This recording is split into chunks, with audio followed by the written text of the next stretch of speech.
XMG 215C excavator কাজে আসছে। এখানে সম্পূর্ণ মিটারে কাটা ফুল দেখাচ্ছে, অথচ আমাদের ইঞ্জিন ঠান্ডা। ওয়াটার মিটার, ফুয়েল মিটার সম্পূর্ণ ফুল দেখাচ্ছে। আর বিভিন্ন ইন্ডিকেটার শো করতেছে, যেমন ইয়ার হাইড্রোলিক ব্যাটারি। সুইচ অন করলাম, কয়েক সেকেন্ডের ভিতরে কাটা এই যে ফুল দেখাচ্ছে। এটাই প্রবলেম, দুইটা কাটায় ফুল দেখাচ্ছে মিটারের।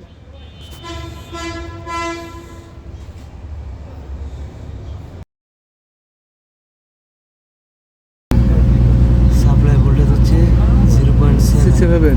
কেন ওয়ার্কিং হর্স মিটার ঠিক আছে, খালি টোটাল ভোল্টেজ ভোল্টেজ 2, ভোল্টেজ 9